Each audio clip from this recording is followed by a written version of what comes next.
A king who was both your neighbor and your lord. A royal seal torn in two by a single arrow. Welcome to the 100 Years' War, a contest born of overlapping loyalties, tangled law, and the cold arithmetic of trade. Dive deep into the epic battles that followed. Animation awaits. A parchment map rolls open. An English royal seal splits, then morphs into a medieval map of England and France. A longbow arrow slices through the center. The war that would stretch across a century is easier to summarize than to explain. At its heart, paradox. English monarchs held lands in France as vassals to a Capetian king. Their status was feudal, not national. Yet those lands, Gascony most importantly, were economically vital. The wool of England fed French textile towns. Harbors and castles on continental soil sustained English prestige and income. When dynastic uncertainty intersected with commercial pressure and legal claims, violence was almost inevitable. To understand the battles, we have to understand the pressure points that pushed men to fight. Three factors dominate: feudal politics, succession law, and economic dependency. These intertwined like strands in a rope. Pull one and the whole line stretches. Feudal ties created obligations that were personal and procedural, not national. An English king could appear in Paris as a vassal, kneeling before a French sovereign to do homage for a duchy. That act did not erase his independent crown in England. It did, however, create diplomatic friction. Vassalage implied obligations of military support and law that could be invoked by a French king to extract concessions. Conversely, an English king's presence in France posed a threat the Capetians could not ignore. Economic ties made Gascony special. The duchy's exports, principally raw wool and wine, plugged directly into English merchant interests and continental clothiers. Control of ports and customs meant real revenue. When diplomatic quarrels threatened that flow, commercial actors pressured kings to act. Trade was a quiet engine of conflict. Succession law supplied the spark. On the death of Charles IV of France in 1328, the immediate problem was legal. Could a monarch's claim pass through a female line? The emerging doctrine, later called the Salic Law, was used to bar Edward III's claim through his mother. France recognized Philip of Valois as Philip VI. Edward accepted the verdict for a time. He returned to his own realm, but treaties and confiscations followed. Gascony was contested. By 1337, Philip VI moved to assert direct control over the English duke's French possessions, citing legal pretexts and charges of misgovernance. Edward responded not merely as a claimant to a throne, but as a ruler protecting essential lands and revenue. What began as feudal arbitration slid in years into open war. This is not a tale that begins with a single decision on a single day. It is a cascade. Financial strains, private violence at borders, maritime harassment and piracy, and pressure from allies and merchants all nudged both courts toward open arms and then toward open fields. When Edward III formally claimed the French crown in 1340, he did so after decades of grievance and calculation. Men of the age understood politics as honor, profit, and prestige bound together. The first great set of actions were naval and raiding. Control of the Channel mattered, control of ports mattered, control of supply lines mattered. The English crown could invade only by sea. The French crown needed coastal dominance to limit that threat. The first decisive engagement that reshaped how the two kingdoms fought was fought on the water. Dive deep, sloughs. Animated overlays, top-down naval map, fleets as icons, animated arrows show wind, formations, grappling actions. Strategic context. Edward's initial strategy in 1340 was to secure English sea lanes and ensure that a cross-channel invasion could proceed. The French, for their part, hoped to deny England that mobility and thus contain the war to maritime harassment and continental quivers. Control of a naval choke point would determine whether armies could be transported and supplied. The Channel, then, was not an abstract theater, it was the bridge to victory. Composition and numbers. Sources vary widely. Contemporary chroniclers give larger figures than later estimates. Modern historians suggest the English assembled perhaps 200 to 300 ships and the French 100 to 250, depending on how one counts hired galleys and transports. Men-at-arms aboard each ship were typically dozens to hundreds, plus archers. Exact counts remain debated. Present any number with caution. Estimates: English fleet, possibly 200 to 300 vessels. French fleet, perhaps 150 to 200. Casualties and captures: several thousand men were killed or taken. Estimated figures vary by chronicler. Terrain and tactics: a naval battle in the medieval sense was a fight for control of the sea via boarding actions. The English relied on longbowmen and hand-to-hand strength once ships closed. The French attempted to use larger, heavier ships to resist. At Sluys, the English fleet found the French anchored in a confined channel.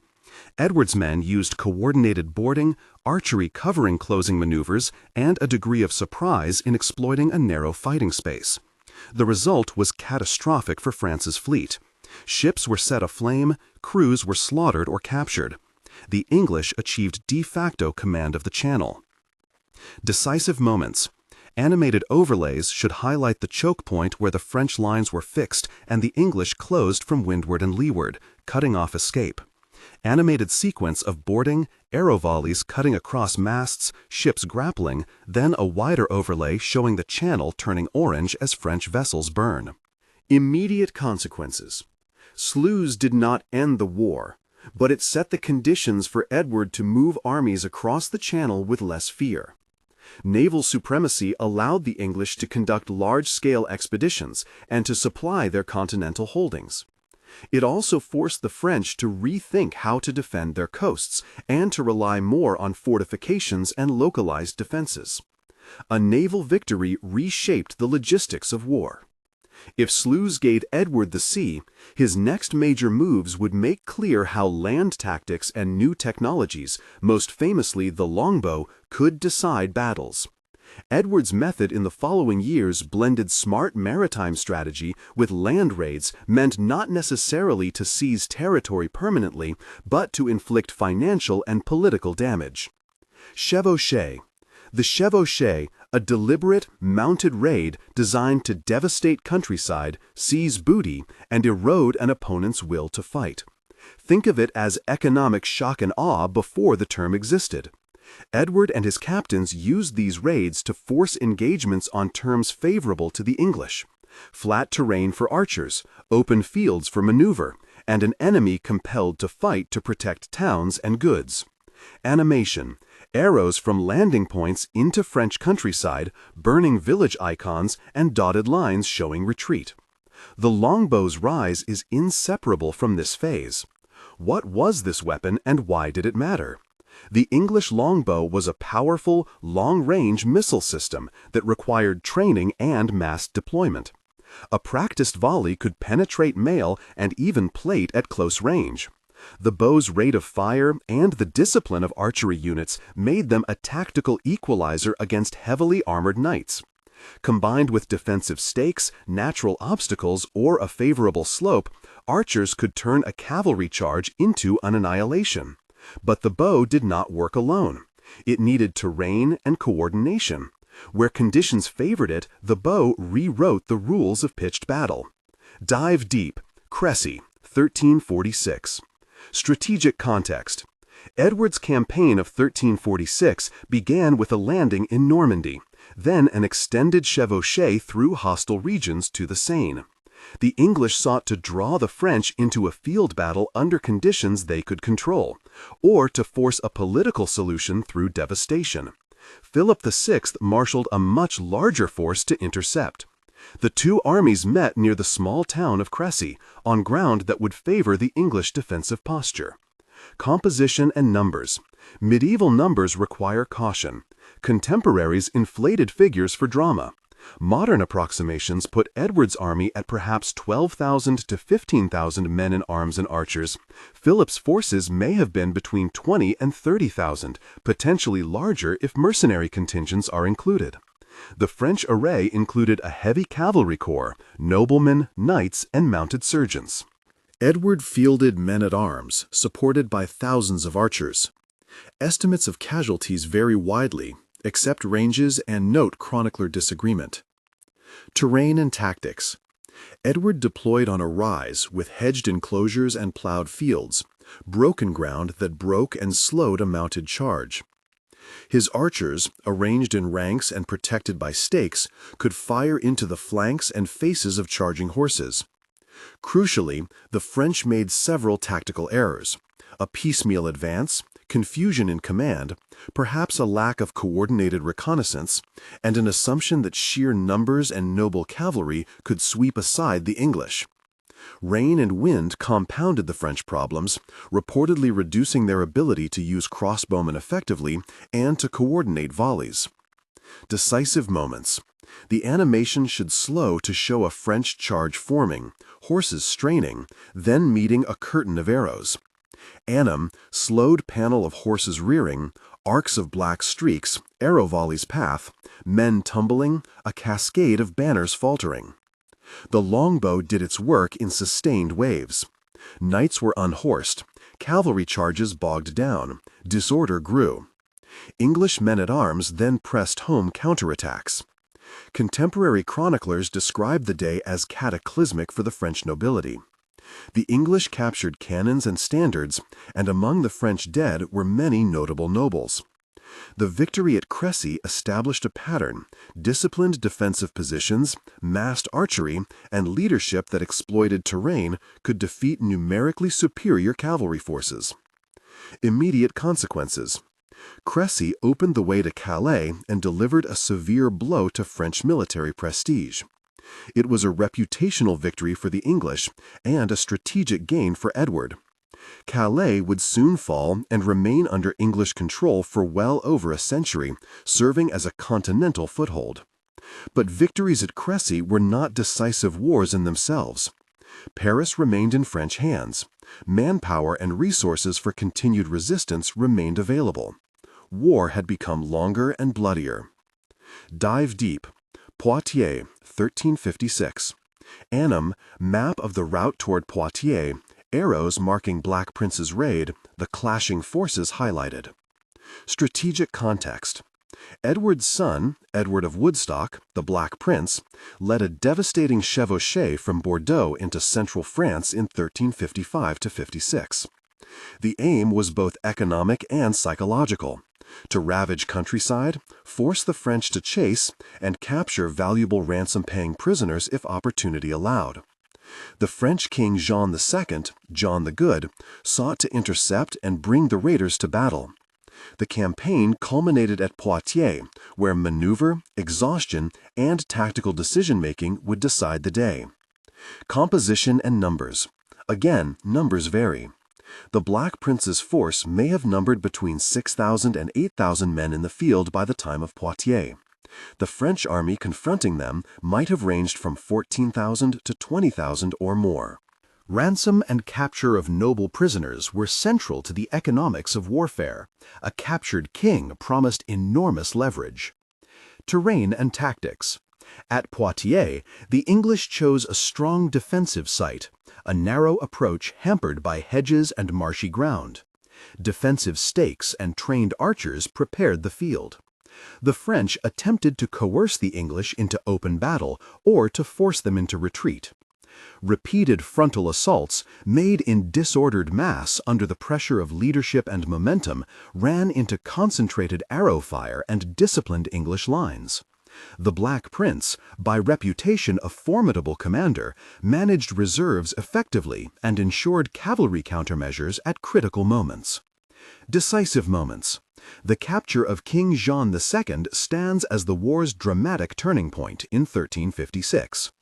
Animation should show the French vanguard pressing, then collapsing into pockets as key noble leaders were captured or killed.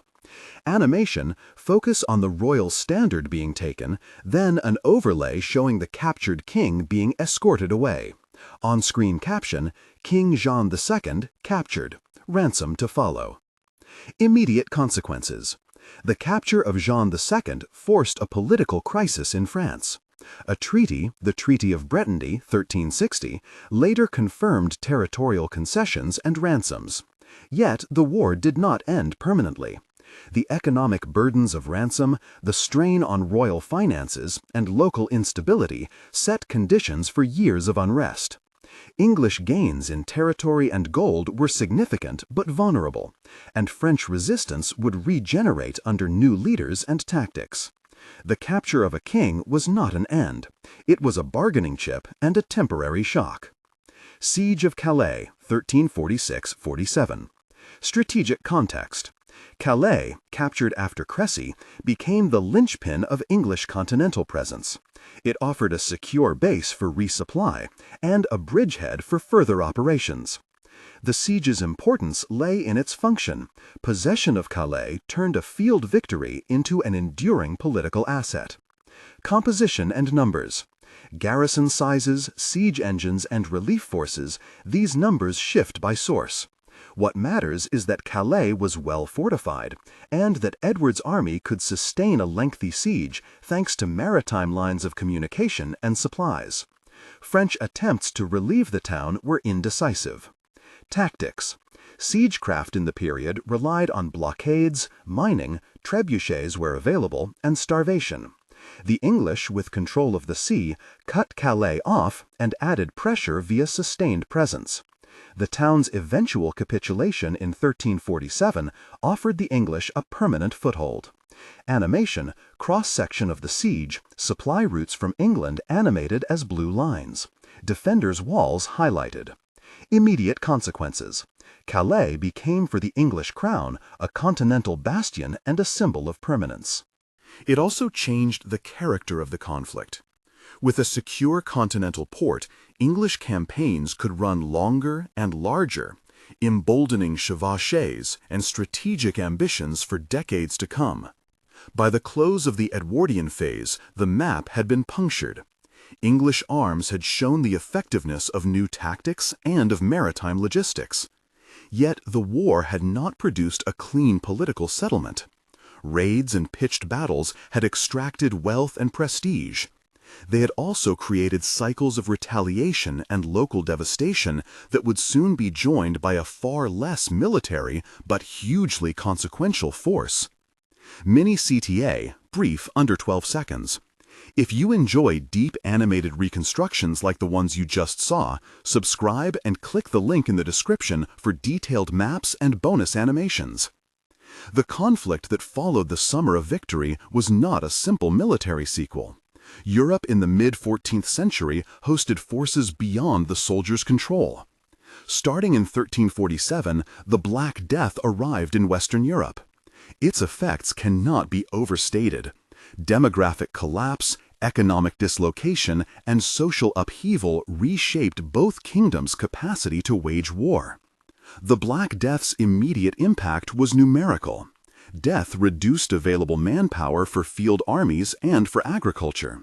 For war, that meant fewer soldiers, fewer laborers to sustain sieges, and increased bargaining power for peasants and laborers who survived.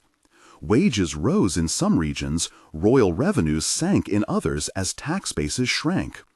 The ability of both crowns to levy men-at-arms and to fund long campaigns became more constrained. Military recruitment adapted. Mercenaries and routiers, professional soldiers without a lordly patron, proliferated. These routiers often banded together into companies that plundered the countryside in peacetime, selling their services or living by extortion. The phenomenon altered the conflict. War paid, and the unemployed warrior became a social problem. Societal shocks accompanied the demographic catastrophe. Urban centers struggled with labor scarcity. Rural communities confronted the decline of seigneurial oversight. In France, social unrest surfaced in episodes like the Jacquerie, 1358, a peasant revolt provoked by tax burdens, pillage, and the breakdown of law in regions devastated by war and plague. Nobles formed militias, and towns sought protection. These internal tensions diverted attention and resources from the continental struggle. Both crowns found themselves balancing fiscal urgency against military necessity. The plague's interruption has a tactical implication. It paused some campaigning seasons, but it also forced each state to rethink how to fight. A high death toll made levy-based armies less dependable. Reliance on paid, professional forces increased. Finance. The ability to collect taxes, negotiate loans, and coordinate tribute became as vital as battlefield cunning. In short, the socio-economic shock accelerated military professionalization by necessity. Animation can make these abstract shifts visible. Animation, demographic heat map fades from dense to sparse. Animated coin chests shrink. Routier icons emerge and begin hopping across countryside maps. A timeline bar shows years with spikes of plague and spikes of violence alternating. War's rhythms had slowed, but politics did not pause. Local and dynastic tensions morphed. England's continental footholds required garrisons. Funding them strained the royal purse. France's monarchy, humiliated in the field, had to rebuild credit and authority while coping with internal revolts and economic collapse. Across this chaotic interval, one figure would soon rise whose methods would be different than chevauchée and field battle. Another generation of commanders and administrators would reshape French military capacity. But before that transformation could fully appear, the landscape of war had been altered by a plague and a generation's worth of trauma. Even in pause, the engines of conflict produced lasting consequences. Ransom payments from captured nobles flooded England with wealth. Territories changed hands. Social structures frayed and reknitted in new patterns. The chevauchée had shown how strategic mobility and economic disruption could achieve military effects. The plague showed that non-battle forces could reshape whole societies and therefore war's logistic base. What came next would be more subtle. The French response shifted from seeking decisive, chivalric victories to a different calculus: attrition, disruption of English supply, and diplomacy, and reliance on commanders who could wage war by maneuver and small-scale action rather than massed charges. This was the opening of the Carolinian phase, the French resilience under new leadership that would slowly, patiently, and often indirectly recover lost ground. But that phase requires its own scene setting: a reformed royal administration, capable captains who understood guerrilla-like operations, and a renewed focus on reclaiming the countryside through sieges and harassment. To see how France changed the game, we need to pause on one central tactical and institutional evolution. The feudal army, structured around noble levies and the ideal of chivalric combat, proved brittle under the pressure of longbow volleys, economic shocks, and the increasing professionalization of soldiers. Some French commanders recognized that an army made of feudal levies and mounted knights might not win by honor alone. Instead, the strategy that began to emerge emphasized attrition, avoidance of pitched battles where English archers could dominate, and the use of local forces to protect towns and cut supply lines. In short, do not let the English pick the ground. This shift had political underpinnings. A crown that could pay and sustain a standing or semi-permanent force, or that could contract and control mercenary companies, could better discipline the countryside and win back territory. Finance and administration again became decisive.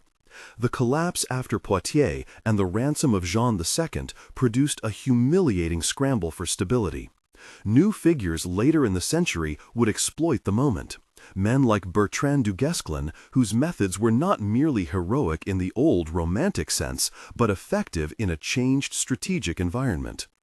Yet the transition from strategy to victory was neither swift nor assured. The mid-century interlude contained cycles of violence, negotiation, and uneasy truces. Each side paused to consolidate, levy taxes, and bear the scars of the plagues and the raids.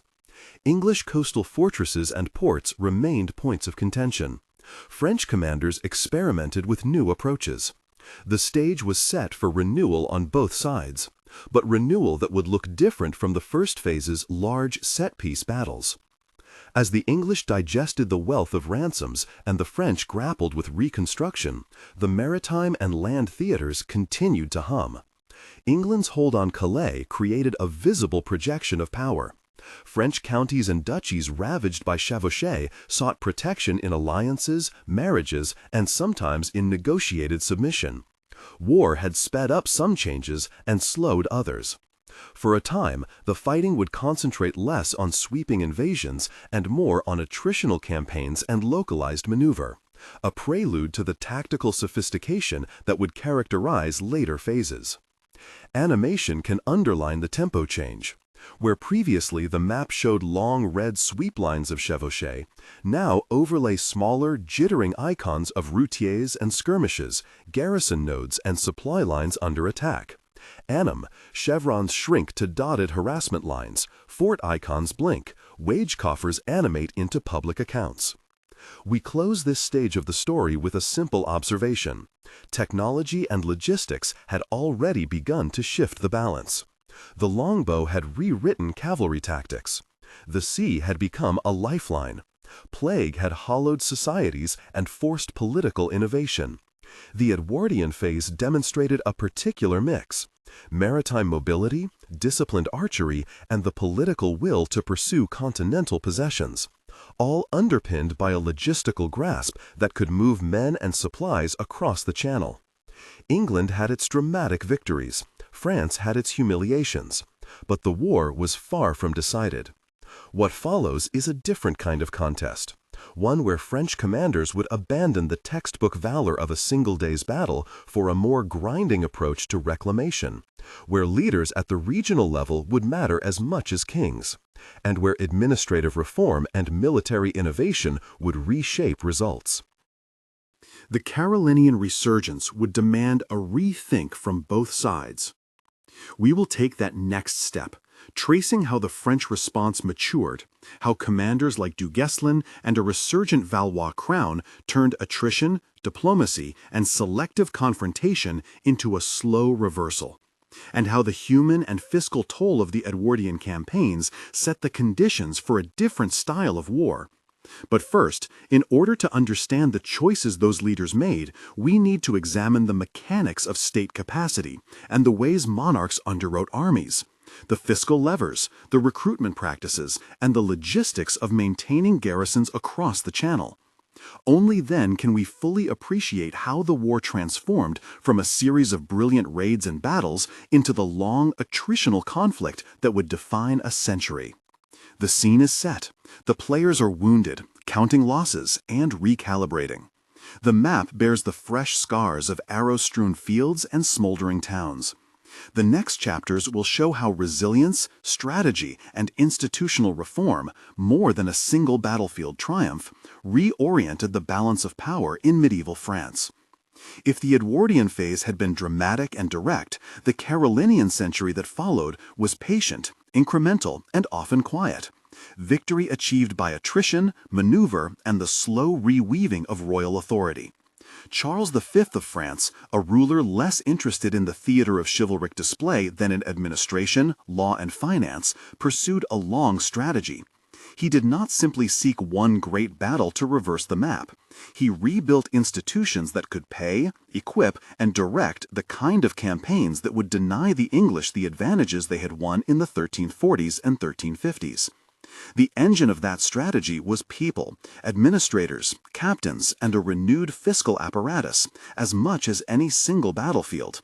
Under ministers and advisors who tightened royal revenues, the Valois crown began to hire and direct forces more effectively. Using levered tax measures, reorganized royal finances, and a growing appetite for contracted professional troops, Charles V and his lieutenants set about recovering territory in fits and starts. This was not instantaneous. It required patience, local diplomacy, and the clever use of commanders who understood a different sort of war. One of those commanders was Bertrand du Guesclin, a Breton knight who rose from regional prominence to become a symbol, perhaps the symbol of France's new approach. Du Guesclin rejected the idea of forcing English armies into the kind of open-field engagements that favored archers and English tactical discipline. Instead, he emphasized raid and counter-raid, the seizure of fortresses, the harassment of supply lines, and the attrition of garrisons through blockade and negotiation. In short, make the English pay for every mile they held or marched, and deny them the space in which their archers and chevauchés worked best. Dive deep, Auray, 1364. Strategic context: the Breton Succession War had become entangled in Anglo-French rivalry. Control of Brittany promised port access and political influence. Both England and France backed rival claimants, creating a proxy theater within the larger conflict. The Battle of Auray was the decisive clash that resolved this local contest, and with it helped tilt a regional balance in favor of the Valois alliance. Composition and numbers. Estimates suggest each side fielded several thousand combatants, potentially 6,000 to 8,000 on combined figures. Exact counts vary by chronicle. The English-backed claimant mustered Anglo-Breton forces. Opposing him were Franco-Breton contingents supported by du Guesclin's allies. Casualty estimates and captures are uncertain but significant for the regional nobility. Terrain and tactics. Auray's landscape, rivers and narrow approaches shaped the engagement. The English proxy forces attempted to hold a position and bring their superior cavalry power to bear. Du Guesclin and his allies used combined arms, infantry, local militias, and heavier troops to block crosses and press flanks. The outcome hinged on localized command decisions and the ability to exploit terrain constraints. Decisive moments. The battle ended with a rout of the opposing forces and the capture or death of key leaders. The result in Brittany consolidated Valois influence. A negotiated settlement followed, diminishing English leverage in the region. Immediate consequences. Auray's result closed a dangerous front, limited English reach in western France for a time, and demonstrated that localized political victories could have strategic ripple effects. It also reinforced the new French preference for controlling the countryside and limiting English mobility. Naval fortunes would again ebb and flow. The English had achieved early maritime dominance at Sluys. By the 1370s, the seas became a contested space once more.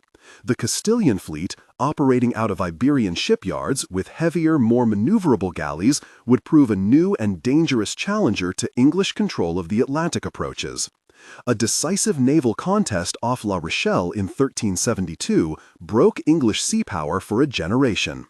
Dive deep, La Rochelle, 1372. Strategic context. Strategic context. English fleets sought to protect convoys and maintain supply lines to Gascon ports. The French crown looked for opportunities to interdict, knowing that English continental capacity depended on sea lanes. Castilian intervention, driven by Iberian politics and naval strength, tilted the balance at sea. Composition and numbers. Chroniclers report differing tallies. Modern assessments suggest dozens to perhaps over 100 vessels combined. Crews and mariners numbered in the low thousands. The Castilian fleet used heavier oared galleys capable of rapid maneuver in calmer coastal waters, while the English sailing transports and armed cogs were effective in rougher open seas. Tactics. Boarding and ramming were central. Control of the wind and the weather mattered. English ships attempted to form defensive arcs around convoys. Castilian galleys concentrated on isolating and overpowering these formations. The defeat at La Rochelle cost England critical ships and compromised their ability to enforce maritime supply to some continental positions. Immediate consequences. La Rochelle's loss forced a more cautious English approach to naval projection in the Atlantic. It limited resupply options and complicated defense of Gascony, even as Calais and other northern ports remained secure under English banners. The sea was not a permanently settled domain. It could be, and was, contested by evolving naval technologies and alliances.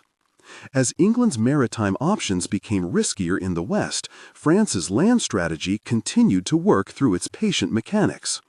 Du Guesclin's methods, the Crown's administrative reforms, and local alliances chipped away at English holdings. By the late 1370s and into the 1380s, the pattern was clear. French forces were increasingly willing to lift sieges, to use ambush and harassment, and to bring political pressure to bear on towns held by Anglo-Gascon garrisons. But politics in England brought new turns. Internal crises, financial strain, political unrest, and a shifting royal focus took their toll. The centralizing momentum that France enjoyed contrasted with English preoccupation at home. Tax revolts, the burden of funding distant garrisons, and the challenge of maintaining long-term continental commitments across decades. Across the Pyrenees and Iberia, proxy campaigns and dynastic alliances continued to complicate the larger conflict. Castile's intermittent engagement, Portugal's alignment, and the ambitions of regional magnates meant that the Hundred Years' War never existed in a vacuum.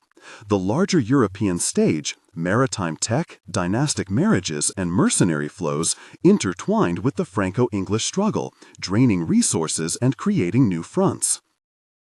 The Carolingian resurgence did not end with a single unifying victory. It culminated as an institutional transformation, an army increasingly funded, organized, and directed by the crown, backed by a legal and fiscal apparatus that could sustain lengthy operations.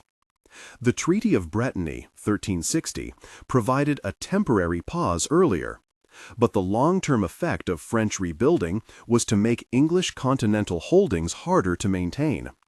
The map shifted in increments. Castles supplied by sea could be starved out. Regions once permanently under English sway reverted to French law through diplomacy, marriage, and siege. The transition from medieval cavalry dominance to combined arms thinking continued slowly. Armor and knighthood were not obsolete, they adapted.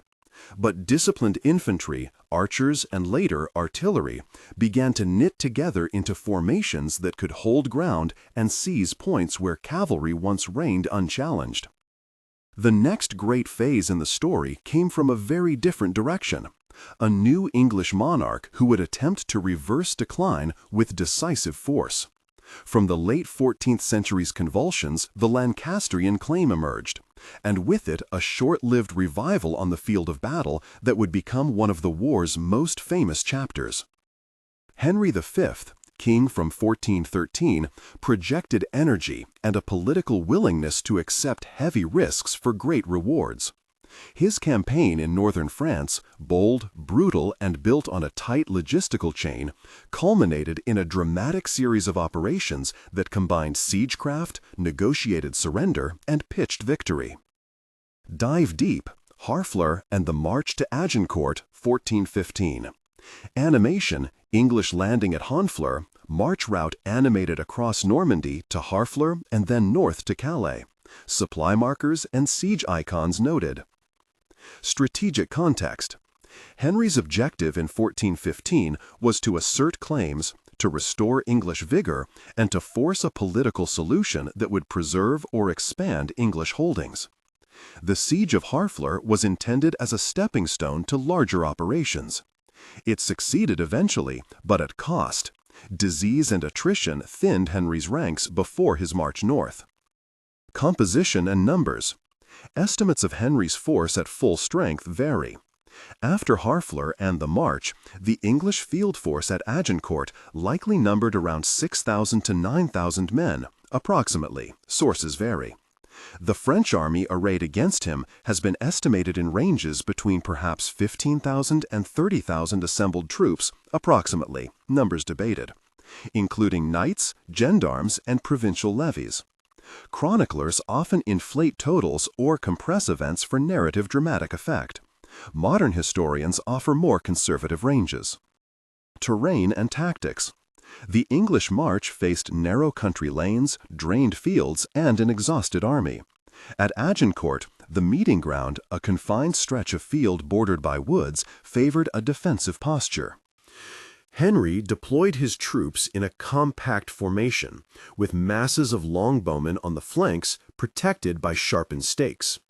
Mud and narrowness channeled French attacks, while English archery could deliver lethal volleys at close range. Decisive moments. The French mounted charges, wary of the stakes and mud, became compressed assaults where horses could not maneuver. Archers, firing in rapid cycles, devastated mounted units. Subsequent English men-at-arms exploited the disorder. The capture and death of high-ranking French nobles followed.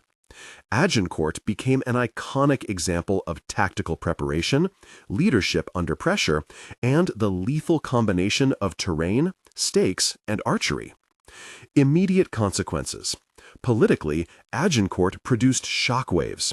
Henry parlayed victory into diplomatic leverage, culminating in the Treaty of Troyes, 1420, which recognized him as heir to the French throne and arranged his marriage to Catherine of Valois. The exact terms and their acceptability to various factions were complex and contested. Strategically, English prestige reached a peak. Paris under English influence, a royal recognition that seemed to promise an Anglo-Lancastrian dynasty across both realms. But the same diplomatic triumphs exposed fragility. Henry's early death in 1422, leaving an infant heir, created a vacuum. Moreover, French society was not a monolith. Regional loyalties, Burgundian politics, and internal rivalries would soon reconfigure the playing field. It was into this fracture that an unlikely figure emerged, Joan of Arc, a young woman whose role shifted not only the military balance, but the symbolic and political legitimacy calculations of both sides. Her story is complicated. Contemporary observers believed her visions. Modern scholars probe religious, social, and tactical reasons for her success. Both perspectives matter. The people of the time saw divine sanction. Historians read the same events as a confluence of leadership, timing, and institution. Dive deep. Orleans and the Campaign of 1429. Strategic context. English dominance in northern France had threatened the Valois monarchy's survival. Orleans, besieged in 1428-29, was key to communicating between Paris and the southern regions. Its fall would have tightened English control. Joan's arrival, as a rallying point and a symbolic fulcrum, changed morale and created the momentum necessary to lift the siege. Composition and numbers. Joan herself commanded no large preformed army. She became a focal point around which contingents rallied: town militias, royal troops, and professional captains. English garrison sizes and relief forces are variably reported. What matters is the coordination achieved at Orleans and the rapid offensive operations that followed. Tactics. The relief of Orleans combined bold assaults on English positions, the use of river approaches, and a willingness to strike at garrison outposts rather than merely conducting a traditional pitched battle. The lifting of the siege was less about a single clash than a series of aggressive operations that broke the English stranglehold. Animation of sorties, riverborne resupply arcs, scaling ladders, and targeted attacks on bulwarks. Decisive moments.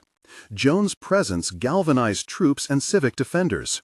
After Orleans, she pressed a campaign into the Loire Valley, culminating in the victory at Patay, 1429, a decisive encounter where mobile French cavalry overran English formations during a rapid counterstrike.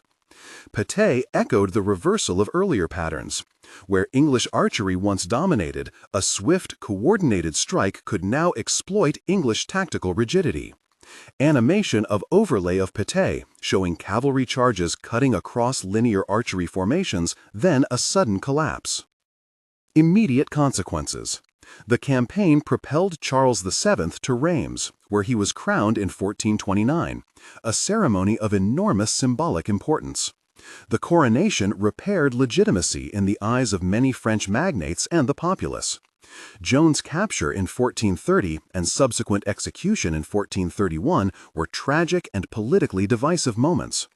Her martyrdom, however, further inflamed French sentiment and would later be reframed as a rallying cry for the crown. Historically, her campaigns did not single-handedly win the war, but they accelerated a momentum of reclamation, contributed to the re-legitimization of the Valois monarchy, and shifted morale in ways that would be hard for England to reverse. When the dust of Joan's era settled, the most decisive developments were less about individual heroics than about military modernization and administrative reform. The French crown institutionalized improvements. The compagnies d'ordonnance, a precursor of standing troops, and, crucially, the systematic use of artillery parks under experienced technicians like Jean and Gaspard Bourreau. This was not an overnight revolution. It was a program of investment in centralized ordnance, trained gunners, and siege artillery that changed how fortifications and field battles were approached. Artillery's rise did not instantly nullify other arms. Rather, it altered the arithmetic of siege warfare and fortification. Cannons could batter walls and make previously impregnable keeps vulnerable. The Bureau brothers, working with Charles VII, organized depots of guns, standardized calibers in some cases, and brought a professional gunnery corps into the field. As the Valois monarchy gained confidence and resources, it used these new tools to retake towns and to compel English garrisons into surrender where once they had held out. Dive deep, Formigny, 1450. Animation, Normandy map, English-held castles in gray, French forces in blue, artillery icons deployed on ridgelines. Strategic context. Normandy had been a contested region for generations. By 1450, French commanders, supported by artillery and improved coordination, sought to recover the duchy. The English, overstretched and struggling with finances and reinforcements, defended pockets of territory that had once been solid bases. Composition and numbers. Formigny involved several thousand combatants on each side. Estimates vary, present as approximate. Importantly, Formigny showcased combined arms synergy, infantry, cavalry, and artillery working in concert rather than as separate, feudally driven contingents. Tactics and decisive moments. The French used artillery to break up English defensive positions and then executed coordinated attacks to exploit the disruption. In the animated reconstruction, show artillery bombardment creating gaps in defenses, followed by rapid infantry and cavalry exploitation. On-screen caption, artillery begins to dominate siege and field calculus, approximately. Immediate consequences. Formigny broke English control in Normandy. It was not by chance that artillery played a visible role. Cannon altered the cost-benefit equation of holding and relieving fortifications. Once walls were less trusted, garrisons became more vulnerable to blockade and bombardment. Normandy's fall reverberated across English continental policy. The final reel in the mainland struggle plays out along these lines. Artillery, administration, and the steady application of force bring English holdings into question one by one. The English could still win in the field on occasion, and local loyalties remained fractured. Yet the cumulative effect of sustained French pressure, better finance, and military modernization spelled the end of significant English continental presence. Dive deep, Castilian, 1453. Animation, Aquitaine map, Castilian marked, cannon parks arrayed, troop icons showing English relief force attempt. Strategic context. Castilian, an English-held town in Gascony, became the site where English attempts to relieve garrisons collided with a prepared French artillery park and a modernized army. By the mid-15th century, the balance had shifted. The French could concentrate resources and use ordnance with discipline. Composition and numbers. Forces at Castilian were in the low thousands. Sources differ. What distinguished this battle was not raw size, but firepower and tactical preparation. Artillery emplacements were organized into a battery that could dominate the approaches. Tactics and decisive moments. The English relief force engaged but stumbled into prepared French cannon. French commanders combined bombardment with infantry assaults, exploiting the protection artillery offered. The English were defeated decisively. The loss at Castilian is traditionally marked as the terminal blow to English territorial ambitions in France, leaving only Calais and a few strong points under English control. Immediate consequences. The fall of Gascon holdings and the loss at Castilian signaled that the English continental empire, what remained beyond Calais, had effectively ended. The long process had come to a practical conclusion. A French kingdom more centralized and financially adept was now the dominant power on the continent. The human cost of this century-long contest was immense in social, economic, and cultural terms. Battlefields, sieges, and raiding patterned rural life for generations. The proliferation of routiers, armed companies that lived off plunder, left scars of violence that civil authorities had to manage. Peasant revolts, urban unrest, and the erosion of traditional seigneurial orders marked the conflict's wider footprint. The Black Death's demographic shock compounded these effects, producing labor shortages that altered wages and social relations. Ransom economies funneled wealth in unpredictable ways. All of this reconfigured what kings could do. State building became both a military and fiscal project. When we line the battlefield outcomes against political change, a clear pattern emerges. The Valois monarchy's consolidation, through coronation legitimacy in Reims, fiscal structures that could sustain troops, and an increasingly centralized administration, transformed the French state. England, meanwhile, saw its continental identity erode. The financial burdens and noble dislocation fostered factionalism that would culminate in the Wars of the Roses in the latter 15th century. Calais remained an English foothold until 1558, but the era of English continental hegemony was over. Militarily, the Hundred Years' War is an epical textbook on evolution. The longbow taught lessons about massed missile fire and the vulnerability of cavalry. The chevauchée demonstrated strategic mobility and economic targeting. Artillery and ordnance reshaped siegecraft and fortification design. Equally important were logistics. Control of the sea, supply lines, and the capacity to pay troops increasingly decided outcomes. Armies were no longer simply feudal assemblages. They became instruments of fiscal and political will. Why should a modern audience care about these medieval contests? The Hundred Years' War is not a quaint series of knighthood duels. It is an extended experiment in state formation under the stress of sustained war. It shows how military innovation and fiscal reform go hand in hand with political centralization. It reveals how society reacts when war becomes an industry, when routiers, mercenaries, and garrison towns reconfigure economies and loyalties. Moreover, it provides enduring lessons in military strategy, control of supply, choice of ground, combined arms integration, and the capacity to pivot tactics to emerging technologies. All are themes with resonance beyond the medieval period. Throughout this script, we have insisted on caution where numbers and anecdote are concerned. Chroniclers like Froissart provide valuable color and context, but their figures and dramatic flourishes require qualification. When we mark troop sizes or casualty ranges, we do so with the necessary caveats. Medieval records are fragmentary, often partisan, and sometimes contradictory. On-screen captions will note approximations. Estimated forces, X to Y, sources vary. And casualties, approximate ranges. Animation can make these uncertainties legible. Fade bars, error ranges, and layered attributions can communicate both fact and doubt simultaneously. Stylistically, the visual grammar of this deep dive matters. Each major battle in this narrative is a candidate for animated reconstruction. Crécy and Poitiers in the Edwardian set, Auray and La Rochelle in the Carolinian thread, Agincourt and Harfleur in the Lancastrian surge, Orleans, Patay, and Reims in the Joan sequence, Formigny and Castillon in the artillery finale.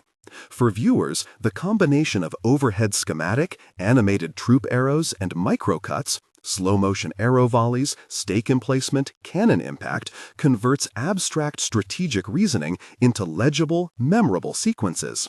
Anim, on-screen captions with source attributions, slider showing upper-lower estimates. Stylistically, the visual grammar of this deep dive matters. Each major battle in this narrative is a candidate for animated reconstruction.